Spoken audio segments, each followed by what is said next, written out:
It's a great pleasure to be here. I'm so glad that this book was published and that Lenore is getting a new life in terms of people reading her and knowing about her work. She was really one of the great poets of our time. She was, in her own lifetime, very poor, lived very marginally, small apartment, almost no money.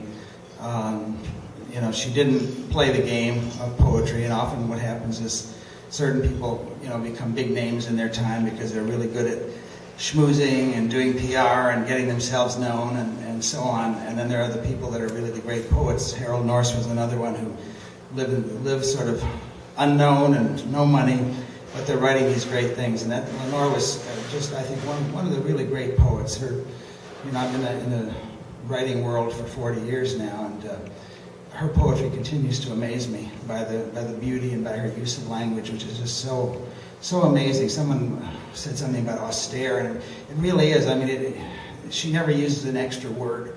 I mean, she can do in 40 words what other poets take 400 words trying to do.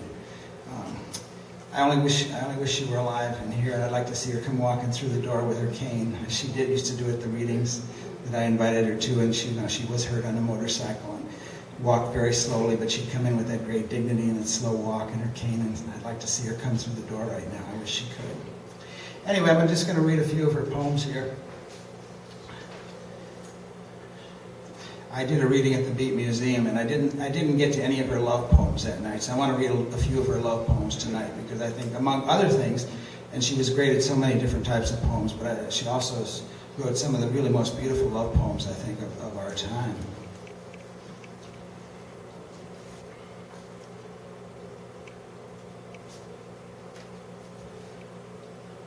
This is called A Definition of Love.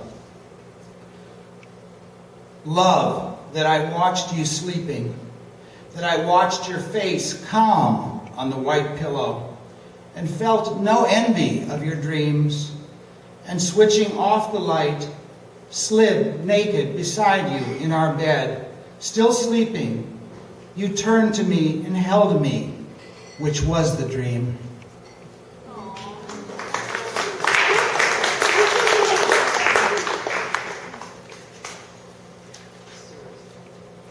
This one is called The Mathematics of Love.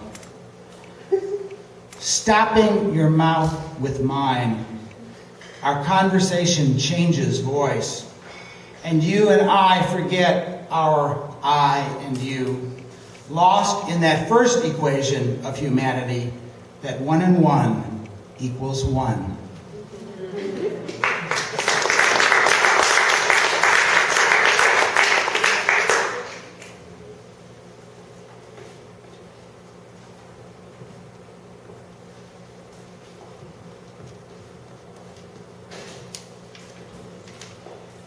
You there, you with the loneliness poking through the corners of your eyes. I had met you once before, I think, on a street corner in the middle of a city with the neon rippling over soot-stained walls and the crowd walking backwards and forward, with a band blaring its way out of a red-doored nightclub and the sidewalk glittering mica where the street lamps hit. You were standing there with the wind curling around your ears, staring at a window filled with tinker toys and imitation diamonds. Or was it later, maybe, in a silent street where blank windows winked their yellow lace eyelids at each other?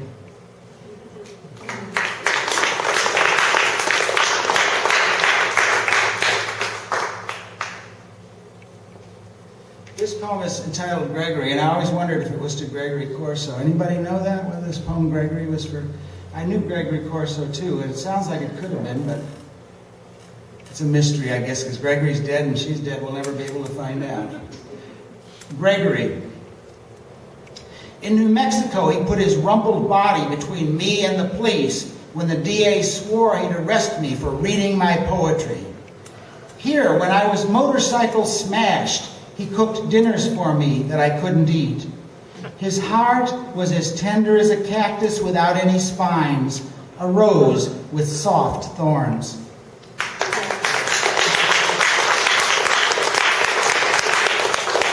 It does kind of sound like Gregory Corso. A place to stand. Air itself is light, sweet morning in a bridal veil, all possibility inherent in each breath. I cast my mind out to the vast beyond, as it were a lariat, or else a fishing line. I troll for enlightenment, for epiphany. I troll for grace, for a warm touch among the chiming stars.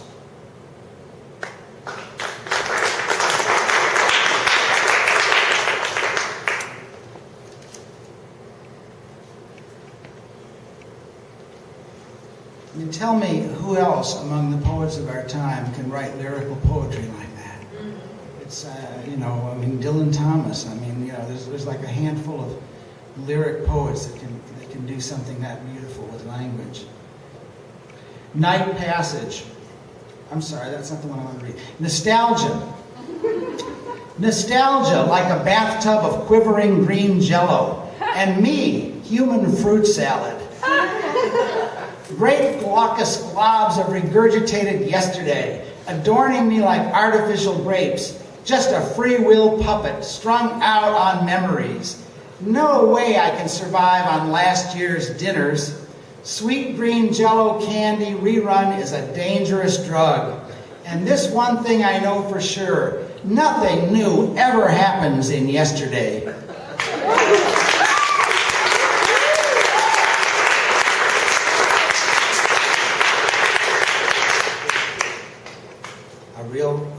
Great statement for living in the now, right?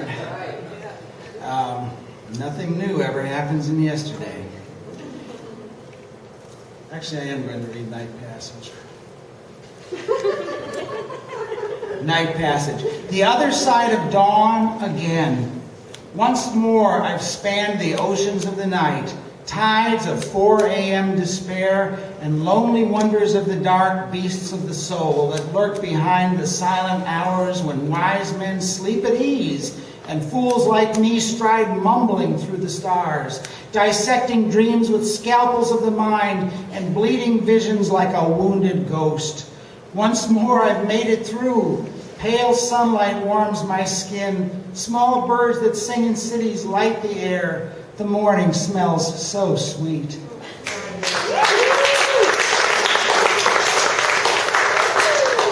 She had a rough night, you can tell that. Home to insomnia, I guess. I'm going to finish this reading with a poem I did at the Beat Museum called In the Comics. And I'm going to dedicate it to my friend Rebecca Evans, who's here tonight, because she's always been looking for heroes. So this is a book about heroes. In the Comics. Last night I saw the Holy Trinity, Superman, Batman, and Robin. They were shooting it up in my bathroom when I came home from a hard day's dreaming. Oh, pop! Oh, zap! Superman alone did up 700 cc's of pow. Later we traded secrets. I told them nothing and they told me all. There are only 10 real people left outside the comics. Everyone else is a Martian or a hero, or a robot programmed to think he is a hero, or you. Wham! Well, pop my zowie, Dad. Who would have dreamt that Superman was really the Panchon Lama and sitting right next to me here at school? Captain Marvel is your mother. I suppose you wonder why I came to you in the garb of an Egyptian temple dancer of nearly 2,000 years ago. Pow! Wham! Oh, zowie, zowie, zowie! Batman makes it with Robin. Robin makes it with eagles. Superman never does. Bam! Bam! Thud! Crack! To others, it looks as if the positioning of her arms is part of a dance, but to me, her arms are signaling information in semaphore. Superman is a Martian in drag. Zoom! Wonder Woman is Superman in drag. Zip! Drag, drag, drag. Zip, zip, zip. Helpless in the clutches of the awesome monster from another time, Batman rolled up his sleeve and shot up 3,000 cc's of wham! I weigh only 98 pounds, yet I can paralyze a 200-pound attacker with just a finger because I know vazap! Oh, scrunch, baby. We can't go on this way any longer. There must be a way out of this costume. Kawamp! Krang! Blam, blam, blam! Dad, Superman stands for law, justice, and order. Why is he acting like a tyrant? Search on, search all you want. The only way you'll ever find it is with the help of these magic mushrooms. Bam, bam, blood! Time's running out fast. If only the clock would stop ticking. Zip, powie, wowie! Then I'm no longer a superhero, but just another broken down old has-been. We are all equally invincible. Wow, wow, wow! Thank you.